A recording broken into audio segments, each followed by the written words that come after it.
Binge Pipe, after a long, deep look inward, has decided to present You Don't Know Jack. Binge Pipe, become one with the data. Hey, Cookie Masterson here. What's black and white and red all over? Please tell me it's getting closer and I'm not wearing my glasses. Either there's two of you or my double vision is back. And so it begins. Time for question one. First up, seeing eye to side eye.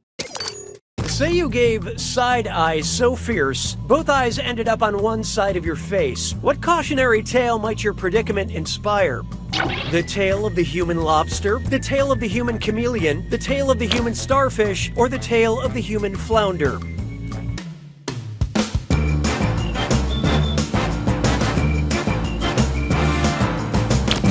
Okay, let's take a look. As they mature, a flounder's eyes migrate to one side of its head. Take a picture of my good side. You know, the side with the face. Hallelujah, hallelujah. Why not try? Names are a numbers game. What do you get when you add Octavia Spencer to Zachary Quinto, then multiply by Demi Lovato? 9, 6.5, 20, or 13.5? So who got it? Whoa, whoa! Watch how easy this is. Octavia is derived from 8, and Quinto comes from 5, so 8 plus 5 is 13. Then multiply by Demi, which means half. 13 times half is 6.5. This also adds up to a buddy comedy that I would pay to see. Why don't we do it with Creed? This one's called Save the World in Style, courtesy of this or that. I'm going to read you 7 things, and for each one I want you to tell me if it's a popular brand of jeans or a humanitarian organization. Don't think too hard, I'm only giving you a few seconds to decide between denim or humanitarianism. And you're both doing this together, so pay attention. Here it comes. Oxfam. True Religion.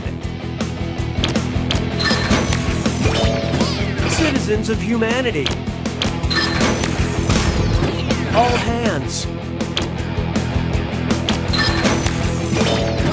Humanitarian Coalition. 7 for All Mankind.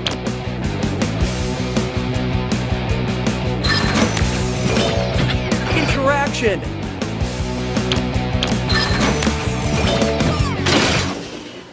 You did it! Kind of. All right, let's move on. You're my question for forevermore. I love you. My question for. Feast your eyes upon this. I don't trust facts, I trust my gut. Hold on. As a trivia host, I should have known that mayonnaise was questionable.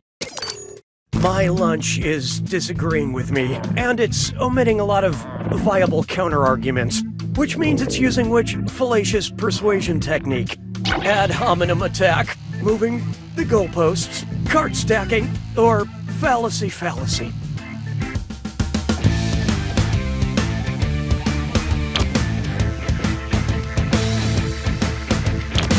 I love this part. Oh, look at this. Card stacking is making one side look a lot stronger by ignoring the viable arguments of the opposing view. Okay, we've reached a compromise, but you really don't want to know what I gave up to get there.